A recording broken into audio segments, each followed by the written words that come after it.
I remember before the internet let us distribute our thoughts out to complete strangers, that I would watch hosts on television with their false and exaggerated smiles and their over energized tone.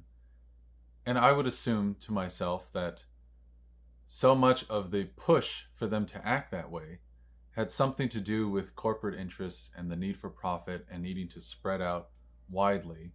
And that now, with the internet, now that we get to do so personally, we get to be our own bosses, that somehow we would communicate in a more honest fashion. But of course, what we learn as soon as we get access to an audience, we get access to the same sorts of temptations that fuel profit, and that is the temptation to connect wider and wider, to reach more and more people. And of course, in order to reach more and more people, you then have to cut away the parts of yourself that are too niche, strange, idiosyncratic. Whatever aspect of yourself would push people away, you then become self aware of those aspects if the motivation is to reach wider and wider. BookTube is a particularly special place on YouTube. It isn't a truncated review of some product and service of various customers. It isn't a vlog that presents an idealized form of living. This is supposed to be a space where we sit down and we just discuss books together. And the presumption is you would do this because you want to sit down and just connect with people. Book reading is such a private affair that it is understandable to have that desire to engage with people outside of your local community.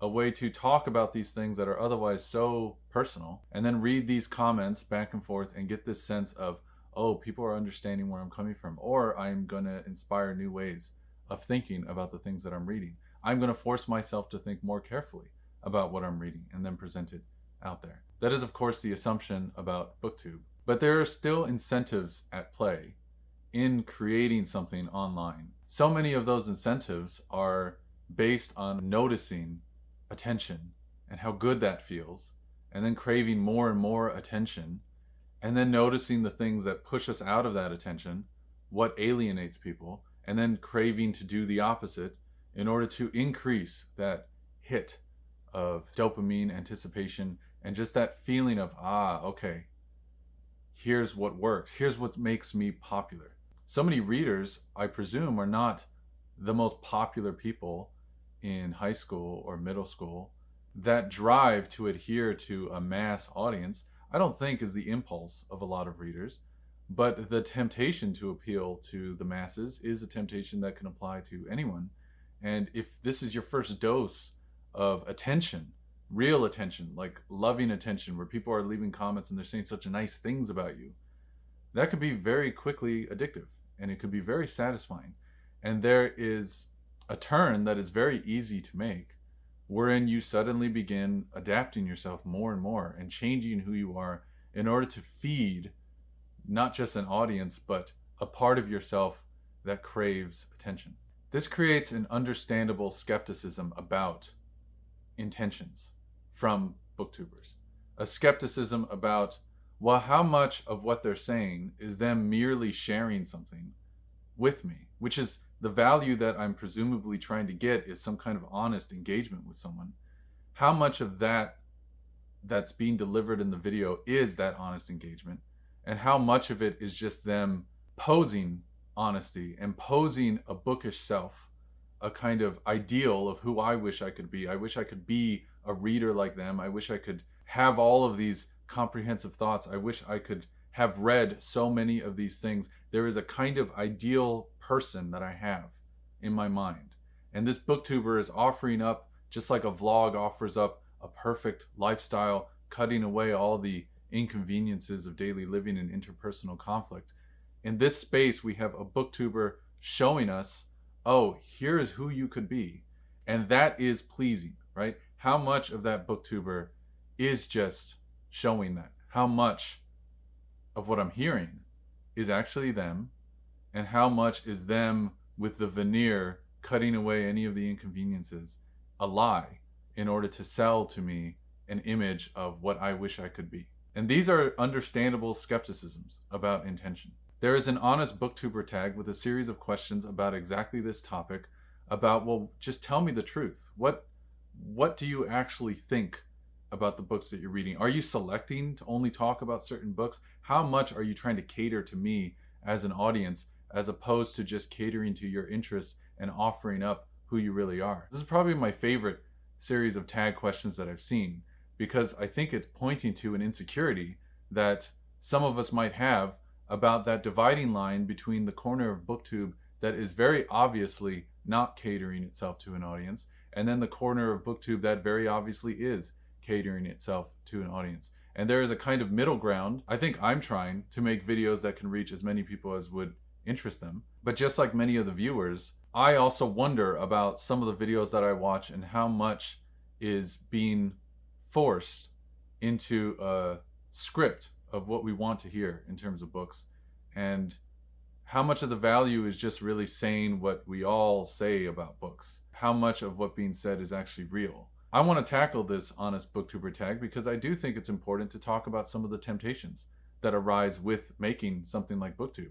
I'm going to talk about myself doing this BookTube thing. I'm going to answer these questions, and hopefully we can have some extra dose of honesty in this BookTube sphere. And if I can help increase that even a little bit, if I can push this tag out in any way, then that makes me very happy. The first question for me to answer is, have you ever lied about reading a book? I think this is the preeminent question when someone's watching a BookTube channel and they see week after week someone holding a big pile of books and then describing all of the things that they got out of it. We then begin to wonder, well, is this the pace that you always read? Doesn't life get in the way? Aren't there all sorts of factors that can slow you down? And why is it that you can read so consistently? Are you being honest with me about what you're reading? Is your summation and review of each book that you've read, is that really your thoughts, or are you just compacting a series of thoughts that you find online and then organizing it for us with your voice intact, so then we feel tempted to just keep watching for that voice and this feeling of you having read these books? How much of it is true? So I think this first question is the most important one. And the answer to have I ever lied about reading a book is absolutely yes. Not for this channel, though. I have a specific memory of when I lied about reading a book, and I want to relate it to you because it's, to me, a very important memory of lying and the significance of why we lie. Because it was one of those times where I really shouldn't have lied. And it kept swimming through my brain afterward and made me think, like, why would I do something like that? Especially who I was lying to. It was a very odd choice that I had made. And, you know, like a lot of things, often lies are just reactions. We get pushed up against a wall sometimes where we fear the alternative of not lying. So then we choose to lie in order to feel better in that instant gratification sort of way. So I have a specific memory of lying to my nephew as an adult about what I had been reading. And there's a little bit of backstory. My older brother had been serving 14 years in prison. My older brother is very different than I am, as you can imagine. And he had multiple kids with multiple different women when he was very young. And so since he was in prison for 14 years, he didn't really get to be a father to his kids. And so being an uncle, suddenly there is this sense of responsibility to try and connect. A lot of his kids I got to spend plenty of time with, but there was one of his sons who is actually very close to my age. One thing to know about my older brother is he's from my dad's first marriage, so he's 14 years older than me. So his first kid is only like 4 years younger than I am. I hadn't got to spend a lot of time with my nephew up until the point that we were in our 20s. He visited in California, and we got to spend time together. And it turns out that he's a lot like me. He loves literature and philosophy. And at that particular time, I was, I think, in the middle of getting my English degree. So I was knee deep in a lot of the critical theory parts of English literature, and really at the beginning of reading philosophy. And he was someone who was more inclined toward philosophy, and so was already ahead in a lot of ways. I remember he was talking to me about some of the books that he was reading, and at that time I had already transitioned into being more toward the analytical side of philosophy, and he was very much engaged with the continental philosophers. And he was talking a lot about the particular books that were speaking to him, like from Hegel and Heidegger, people of that sort. Hegel is an author in particular who I had tried to read, but really, I still get very frustrated by certain aspects of the writing in Hegel. He was talking to me about it, and I didn't want to admit that I hadn't read The Phenomenology of Spirit. And so I pretended in the conversation to have read it. And it sticks in my head because this was my nephew that I was lying to. This is my family member. And he's younger than me. I'm his uncle. I'm supposed to be someone that he can look up to, someone who can mentor him. And I was becoming so self-conscious about what he thought of me. I was so self-conscious about connecting with him that I lied to him about what I was reading. And it affected me immediately afterward. It made me think, well, why not just tell him that I didn't read all of Hegel? Why am I pretending to have read this philosopher? Why not just tell him that I didn't like that author's writing? What is so wrong with disagreeing with him about an author? He probably would be fine if I just told him the truth. And I did tell him, and of course what you discover when you actually are honest with someone is the worst case scenario that you imagine in your mind isn't what manifests. And upon telling him my actual feelings about trying Hegel and then not really getting into it, we ended up just talking about the style of different, not philosophy writing, but more like the style of constructing arguments in philosophy. I got to talk to him at length about why it is that he finds some of the more metaphysical claims intriguing, and he was such a good communicator that I really got to understand a lot more of what is so compelling about that kind of broad historical outlook. And then I got to explain to him the appeal of the minutia of analytical philosophy, and I got to summarize some of my own thinking on it. And it was such a good conversation. And I bring up that example of lying about what you read because to me it strikes to the core of why lying is such a self-harm in so many cases. Although it can feel so tempting in the moment to lie because it gives you immediate short-term satisfaction, you of course are sacrificing from yourself the opportunity for a different kind of relationship with the person that you're speaking to. Because every lie is to a person. And it is a person who you have an opportunity to have a relationship with. And you can have a relationship that is born off of little tiny lies here and there. And of course, you can get away with that for a long stretch of time. Or you can have a relationship that is flowing with your flaws intact, where the person really sees yourself in that half-formed way, where you yourself are still in the process of growing into who you want to be. And that person can then open up about their ways of growing.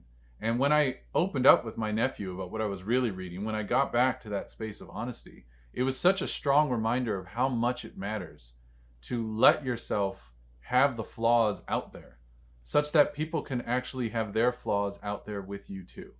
And that kind of relationship is so much deeper than the alternative. This relates to BookTube, of course, because when we're making these channels and we're trying to increase our popularity in some simple way, we are given a choice of the kind of relationship that we want to have with all of these strangers. And everyone who's viewing these videos, of course, they remain strangers mostly. Even if you talk back and forth in a series of comments, which there are plenty of viewers who I have talked to back and forth, there is always that strangeness, that difference in both space and experience and understanding. And we're never going to really know each other unless we just get so lucky as to meet outside of the channel. And so you have to decide, well, okay, do I want that small frame that they're holding onto of myself to be gilded in all of these stories of who I am? Or would I rather make it less about a gaudy frame that sells me and more about the substance of who I am? And when you offer up substance more, there's a different kind of gratification that you can get. And maybe it makes your channel smaller. Maybe you're not going to reach as many people. There's this problem of lowest common denominator. The thing that's going to meet most people's needs is probably going to be the thing that requires less work and experience to get.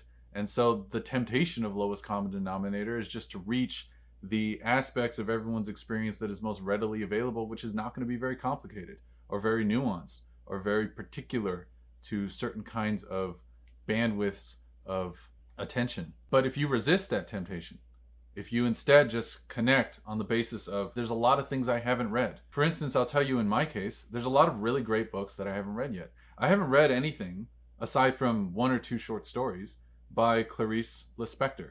I haven't read anything by William Gaddis, and I have 2 of his books right there. You can see it in the background shot behind me of my bookshelf. There's 2 William Gaddis books, Recognitions and J.R. I know that I'm going to love reading them. I know that this is the exact kind of book that I should read. I haven't read it yet. I haven't read barely any Aristotle. I like philosophy a lot. I've been reading philosophy for years and years, but Aristotle has eluded me in a lot of ways. I think because I know that his writing is basically leftover lecture notes, and so it's missing some of the literary artistry that you would get in someone like Plato or Descartes or some of these other classic philosophers. Really, my joy of philosophy has so much of the pleasure arise from the aesthetic value more than just the truth value of it. And so when I try to read someone like Aristotle, I find myself bored. I haven't read Emile Zola's works yet. I have a copy of his book Germinal, but I haven't gotten around to it. I haven't read Proust yet, his In Search of Lost Time novel. I haven't read Robert Musil. I have a copy of The Man Without Qualities. I haven't gotten around to that yet. There's a lot of stuff that I haven't read, and that's fine. And that has to be true. Unless you're Steve Donahue, that's going to be true of the vast majority of us booktubers. The nice thing is, when I talk about the things I haven't read, that's something to look forward to. And it's also an opportunity for someone else to teach me how to read it. To have an influx of viewers with different experiences be able to give you advice on how to read these strange works, and also what other works to read. That is an exciting prospect, and that's a much better way to engage with an audience, where instead of being subsumed by abstract expectation of what's going to entertain someone, be consumed by the curiosity of, if I'm honest about what I'm not reading, maybe I can get more people to push me in directions that I wouldn't have otherwise discovered. And between that splitting of the kind of life that you can have, that seems to be a much more gratifying way to go. The second question is, have you ever avoided a book because of controversy around the content or author? For me, no. I think in general, when I read, I'm actually probably the opposite. I'm slightly contrarian in that, and this is a weakness, this isn't a good thing, because being contrarian is really just a kind of neediness to be special. But when I hear that a book is censored or banned or frowned upon in some way, or when I hear all of these negative remarks about something, anything, a film or whatever, it just makes me more curious, and it makes me feel like, well, now I have to check it out because I want to be well informed about what it is that's being talked about. But when I think deeper about this question, because I think this question is really asking about, well, as a booktuber, does the controversy surrounding something have an effect on your output? And if I really, really think hard about this, because I on the surface, my answer is no, of course not. But there are authors and books that I feel less enthusiastic about talking about because I know that it's going to get negative attention in some way, even if it's slight negative attention. A very simple example, this is going to sound really mundane. One of the major authors who influenced me a lot as a reader, and I read all of his works, is David Foster Wallace. But I know that there's this running gag online about BroTube and being into these kinds of authors who are very male-centered and obnoxious, and there's a kind of pretentiousness in the thickness of Infinite Jest, and oh my god, of course you're going to read Infinite Jest. And I'm going to talk about David Foster Wallace at some point. Since I read all of his works, I might as well, right? I should go into detail. I should make a primer on this author for people. But I'm going to be honest and say that there is a part of me that doesn't like mockery. It doesn't feel good. And I know that there's going to be a certain amount of mockery around liking an author like him. And there's also controversy around who he was as a person. Like a lot of people who are greatly pained in their psyche, he could be a hugely harmful person to others. And very often he can harm while thinking of himself as a victim. He has that quality about him. And there's plenty in his works to criticize.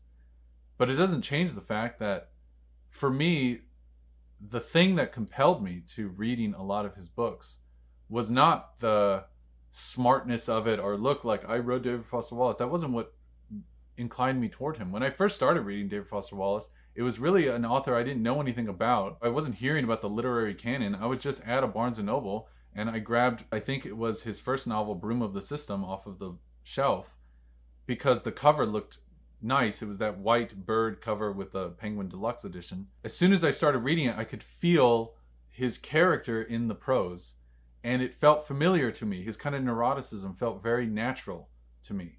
And so much of reading his works is connecting with that part of him and seeing myself in his flaws and really understanding my own flawed thinking at the time as a young person. It was so nice to have an author like him be so blatant with it. Yeah, to speak to this question, he's not a controversial author, but authors like him, they make someone like me hesitate. Like, for instance, like I read a lot of Steven Pinker's works back in the day. And Steven Pinker is someone who gets rightly, in some cases, criticized for his scholarship, for some of the ways in which he loosely uses some sources. But it doesn't change the fact that reading someone like him was a really great start into an interest in linguistics and history and science generally, and even methods of logical thinking. And yes, it's popular, and yes, it's greatly simplified, and the hypotheses are overly grand, but there is a lot of value in that as being one part of someone's journey. And I think, I should talk about Steven Pinker books because I read all of them, but then I'm aware that people will mock it slightly, and it's just kind of irritating. The mockery doesn't shut me down. What it does is it just feels like, well, I could make that choice to talk about it, but there's other things that I could talk about that aren't prone to that kind of mockery, and so it's just easier to avoid it. So when I think, do I avoid controversial works, I think, well, I do kind of. It's not controversial in the sense of offensive. If I like a book, I'll be honest about if I like a book. Even if I read something super genuinely offensive, like for instance, I have read Charles Murray before. I was reading it in tandem with reading Stephen Jay Gould's book in response to Charles Murray, so that was why. It was sort of me going back and forth. It's that kind of a thing, though, where, yeah, I think it's easy to talk about a book that's actually controversial because there is a portion of people who are just happy to be contrarian, and so you'll just latch onto that community. There's whole segments of YouTube that really just latch on to being contrarian. I don't want to just do that. Really, I think the factor that affects BookTube in particular, actually making BookTube videos, is the awareness of people's cynicism and how cynical people can be. They can simplify and not understand and lock you into a box of a stereotype. Oh, you're that kind of a reader. You read these authors. As much as you can grow up and you can grow out of those kind of writers, like I grew out of reading Stephen King. I used to read a bunch of Stephen King when I was little, but it doesn't change the memory of knowing what that meant at the time. And it is worthwhile to just be able to discuss those kinds of things without the mockery alongside. When it comes to controversial works, I hear about other booktubers who have a really hard time with some of those books. I do think it's something to be aware of. If you decide to start a BookTube channel, you could think you're the toughest skinned person that can be, and you still read all the comments, and it does become a part of your brain a little bit. So just keep that in mind if you're going to start your own channel. The next question is, have you ever been sent a book for free and not disclosed it? No, I have gotten free books now from publishers. And that's one thing that you should be aware of when it comes to being a booktuber is after a certain amount of subscribers, it becomes very easy for a booktuber to just reach out to publishers and ask for free books. That is a kind of benefit, I guess, of reviewing books or discussing books on your channel. But all of the free books that I've discussed, I've disclosed. There was one video that I did on the New York review of books, and I received 4 copies of upcoming books, and I talked about those, and you can watch that if you want. I think it is a nice perk of starting a channel is you get to potentially have free books. I've also been getting a lot of books in my email inbox from many independent authors. That's something that I didn't think about when I first started the channel, but I guess it's kind of obvious in retrospect. Independent authors are now reaching out to me to try and get their works presented to the public. I haven't really thought about what to do in those cases. There are so many books I have to read and that I want to read. I partially have to read a lot of books for work. But there's so many books that I want to talk about. And then how do you fit in these independent authors? Because am I going to spend a lot of time just reading through them in order to parse out how good these are? There are a couple independent authors that have seemed interesting. I received this one book called Moieties that seems like this strange experimental. It's the description calls it ergodic in that it's just sort of difficult to puzzle your way through. It's this kind of book that has designs in the margins all over, and it looks like a religious text of sorts. And that one seems intriguing. I might check that out more. There's also this one book that I got from an author called Growing Children, and that one has stood out to me thus far because the voice of that one is particularly tragic.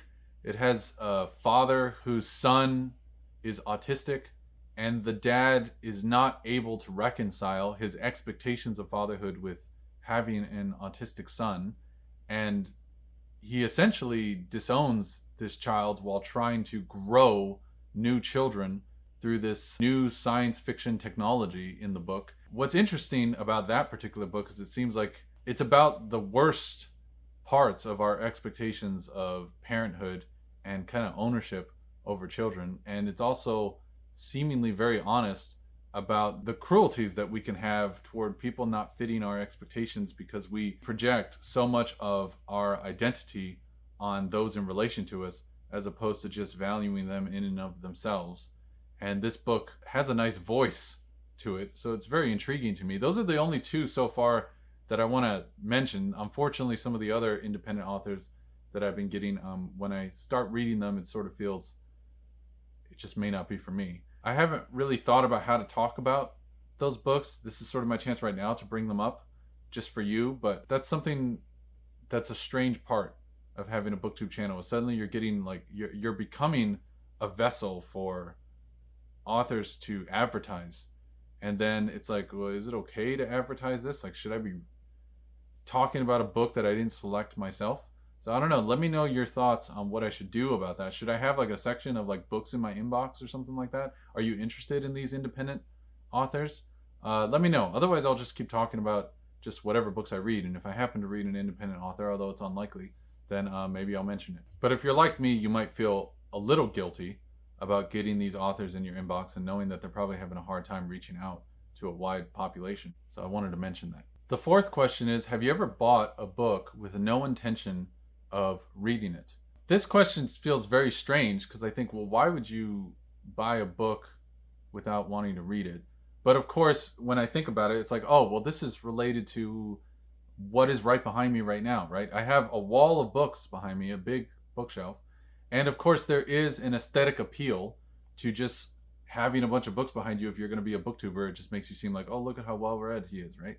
So I can understand that then. Some people would buy books because they don't want to read it. All of the books that are behind me are books that I bought before I thought about making this channel, and these are just the books that I'm interested in. But this question does bring to mind the extended phenotype of books when it comes to readers. The ways that, well, the books that line our shelves become kind of markers of ourselves and what we want to present of ourselves. And if we're going to start having a BookTube channel, well, now we are actively presenting outward to a bunch of people. And so what is it that we're presenting when we do that? I'm aware that I made a choice to have my books behind me when I first sat down to record these videos.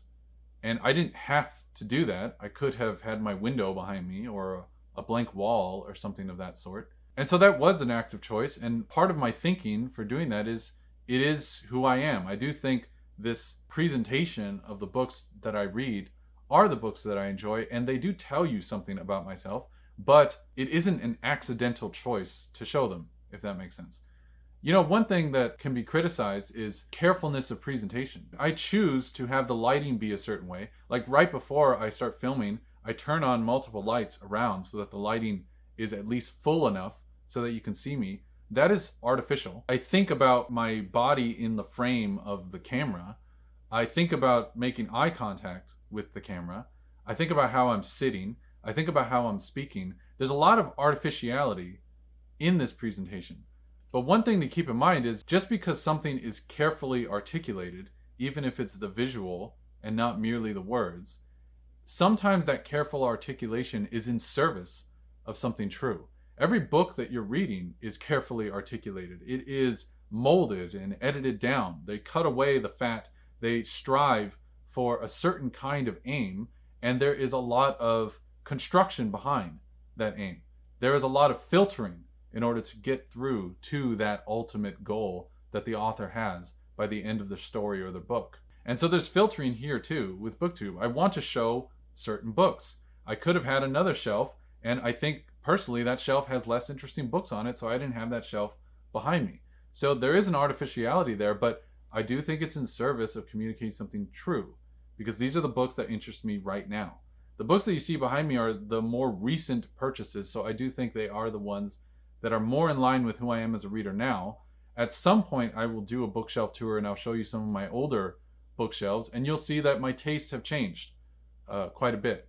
So there is an artificiality in that presentation, but there's also something being revealed purposefully by that. Still, to the question, have I ever bought a book without the intention of reading it? I think it would be silly to do that. Anytime that I start reading a book and I think this isn't going to work for me, it's actually not what I expected of it, I just sell the book. However, I kept thinking about this question, and there is one book that I'm probably not going to actually read that I still own, but I still want to keep it, and that's this book.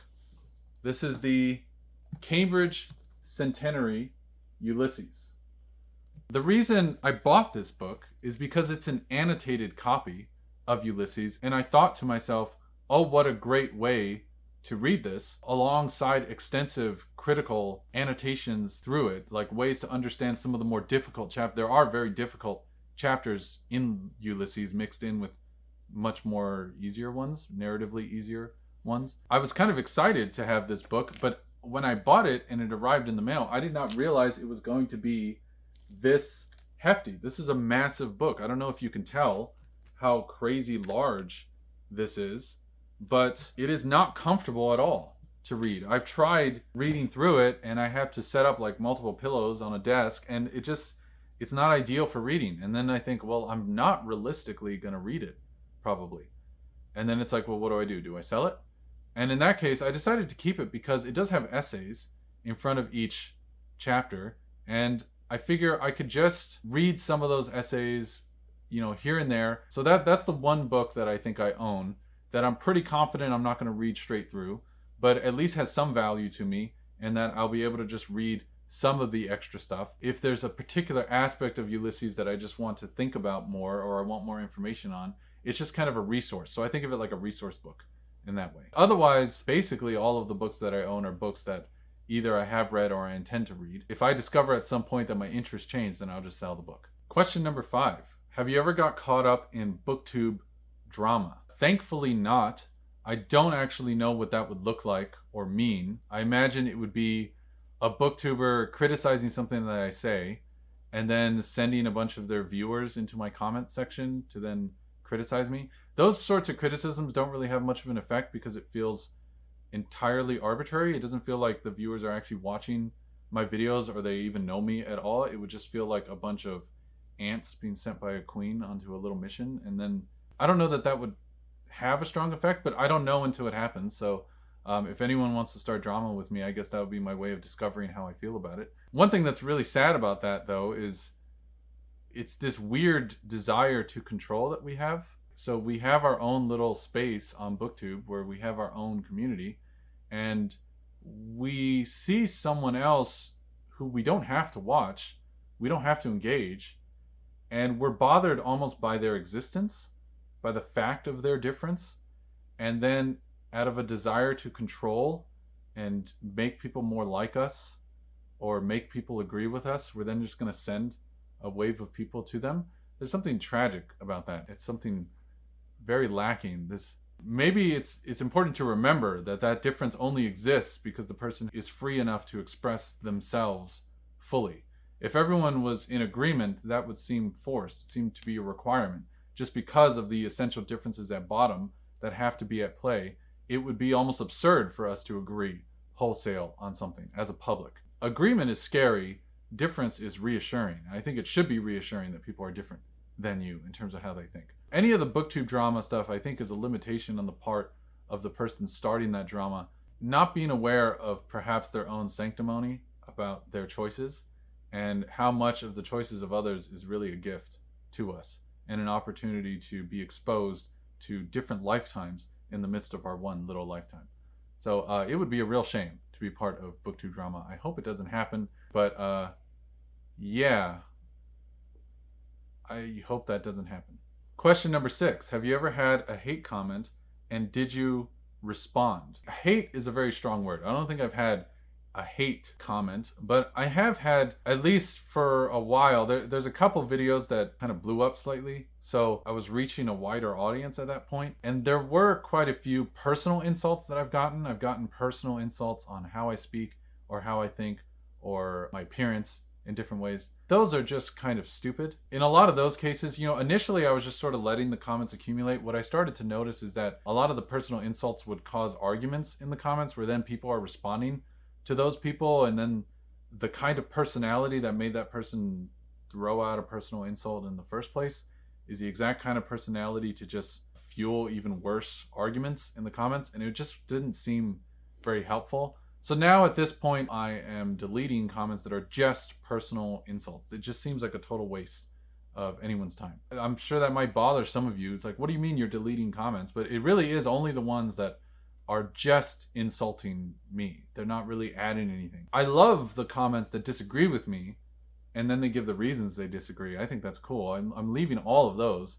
I don't mind someone outsmarting me in some way. That's fine. There's plenty of opportunity in people disagreeing. So, please disagree. I'm inviting your disagreement, please. I'm not going to delete your disagreeing comment. But if you're just going to insult me and you're not going to say anything of substance, then yes, I'm going to delete your comment. And that's just because it really is just annoying. It creates an atmosphere in the comments that completely deviates from the point, honestly, of the video. Other than that, though, I don't think I've gotten any hate comments. I haven't gotten anything that seems like especially egregious. It's just been little stupid comments about superficial qualities. Question number 7. Have you ever made a video just because you knew it would get views?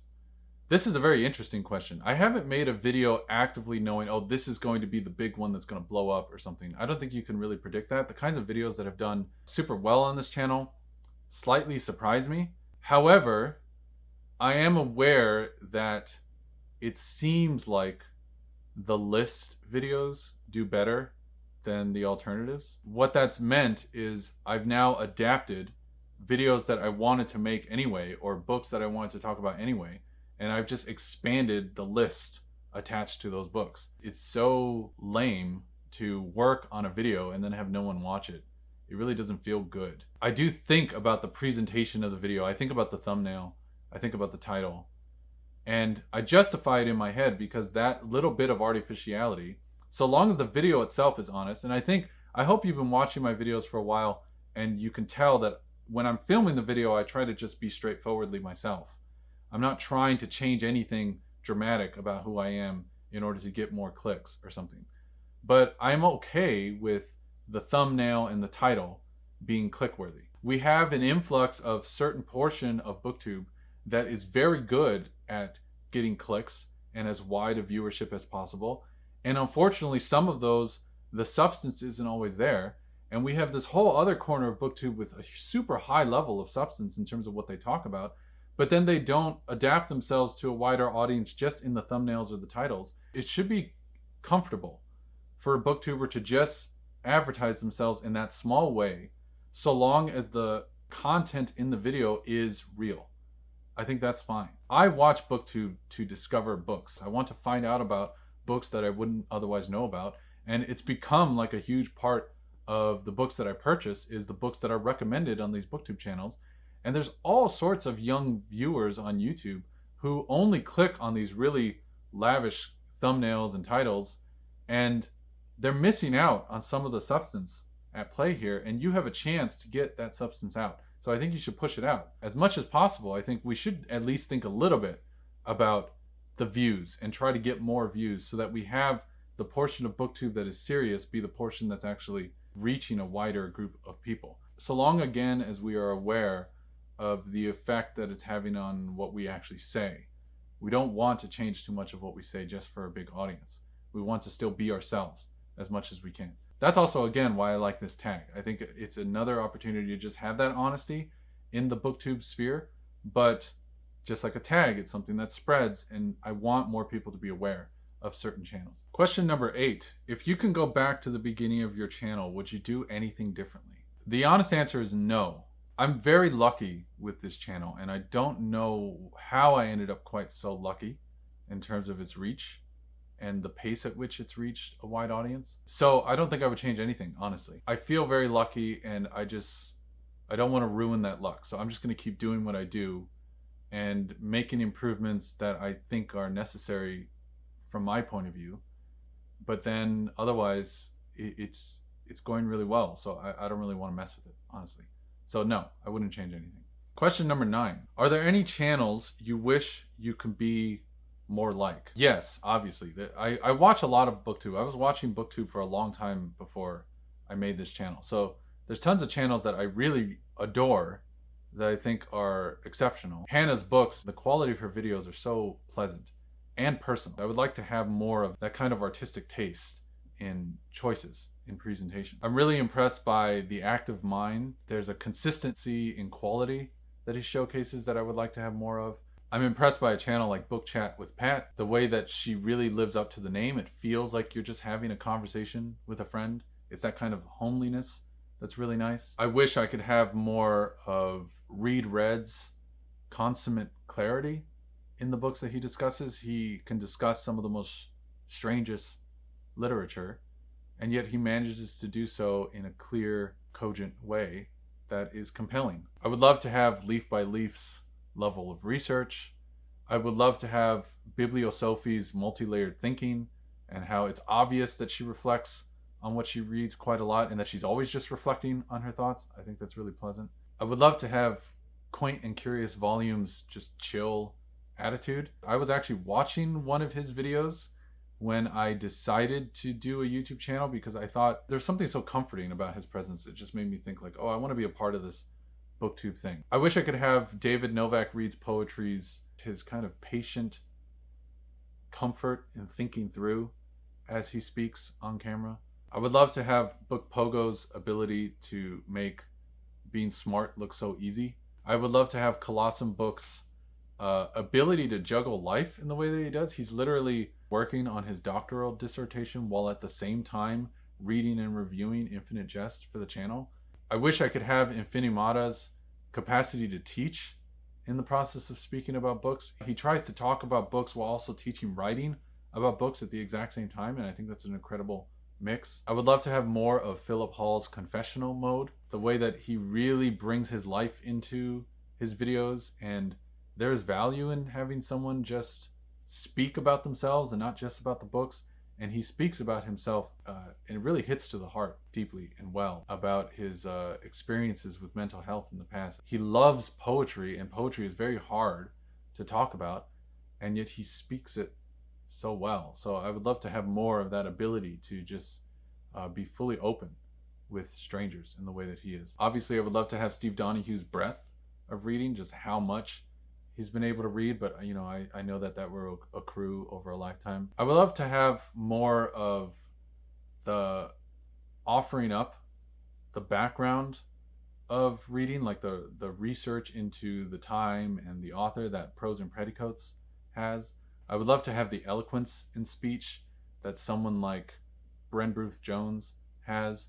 I would love to have the passion that Emily Clarice Pizzoa showcases in her works, the passion for language itself. She speaks like 5 different languages. I think all of these booktubers have aspects of myself that I don't yet know how to present as well as I would like. And so I think about those aspects when I watch them, and I just appreciate them so much. There's so much richness in BookTube, and we can very quickly take it for granted how amazing BookTube is. It is a free offering of the thoughts of other readers on books we haven't read yet or books we have, and it's like friendships from afar, and that is amazing to just get, and we just get unlimited supply of it. So yeah, I think it's worthwhile to appreciate BookTube and booktubers in general. They're all offering something different, and it's special in that way. And then the last question is, what's something you love about your channel. Now that I just finished gushing on all these other channels, I love that I like my channel. I like that I don't feel any regrets about it, that there isn't a video that I've put out that I think was a mistake in some way.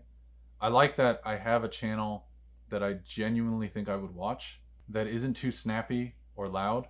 I like that I see myself when I watch my channel, see the self that feels like me.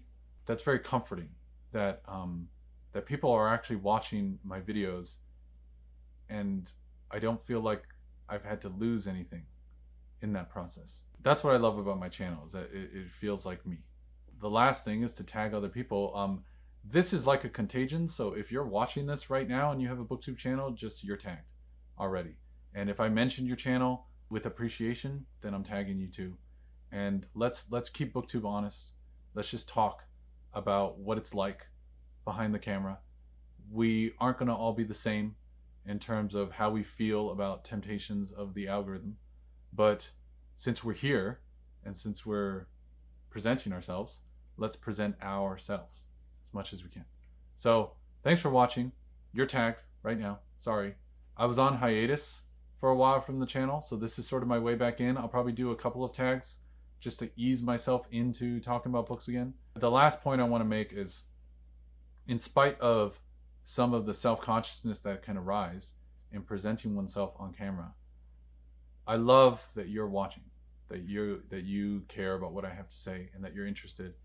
And I love that by watching, you're also engaging with other BookTube channels. And I hope that all of the channels that I mentioned, that you, the viewer, you check out. Please check them out. I want all of those channels to be huge. Thank you for watching, and I'll see you around.